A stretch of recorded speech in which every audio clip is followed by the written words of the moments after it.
Alors, le cisaillement transverse pur, qu'est-ce que c'est? Le cisaillement transverse pur, c'est lorsque on a un effort tranchant, donc un effort orthogonal à la ligne moyenne, qui a tendance à faire descendre une partie de la section par rapport à une autre.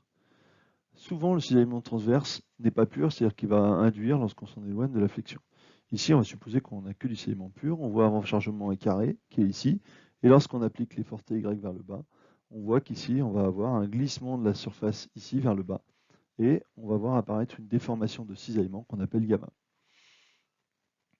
Donc si on voit en 3D, on voit exactement la même chose avec ce glissement. Donc TY, il est perpendiculaire à l'axe de la poutre, et on va pouvoir relier taux, il va être égal à TY divisé par S la section. C'est-à-dire que si j'applique une contrainte taux qui est la même en tout point de ma section, que je mette à n'importe quel point ici, petit taux, et ben on voit que tous les points vont monter de la même quantité. C'est-à-dire que mon carré est resté un carré ici, sauf qu'il s'est juste déplacé vers le haut. Et donc on peut écrire que taux Y, la contrainte de cisaillement, est égale à TY divisé par la section. Donc voilà les équations pour du cisaillement transverse pur. J'ai un torseur de cohésion qui a cette tête-là, c'est-à-dire que j'ai uniquement une sollicitation de cisaillement, donc suivant Y ou suivant Z, c'est pareil. On écrit que taux, la contrainte, est égale à la force Y, TY divisé par S la section.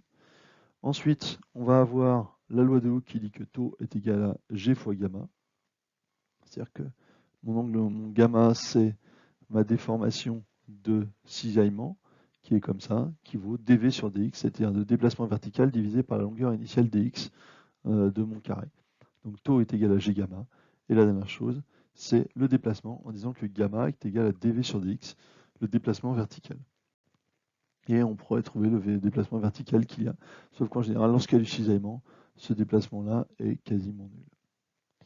Alors, dernière petite remarque, si je prends un carré qui est comme ça, sur lequel j'applique un effort, grand T, un effort tranchant, on voit qu'après déformation, on a eu du cisaillement, puisque on a bien quelque chose de type un déplacement vertical pour une poutre qui est orientée sur l'axe X. Maintenant, si je m'intéresse aux diagonales de mon carré, grand A et grand B, et que je les retrace à nouveau ici, on peut remarquer que ces diagonales sont toujours orthogonales. Par contre, on a grand A qui s'est allongé et petit b qui s'est diminué. Autrement dit, si au lieu de mettre mon repère dans cette direction-là, si au lieu de faire ça, je m'étais mis un repère dans la direction AB, c'est-à-dire un repère qui est orienté à 45 degrés par là et par là, et bien on peut voir qu'en termes de matière, si je redessine un carré au milieu de ça, ce carré-là se serait allongé dans la direction A et rétréci dans la direction petit b.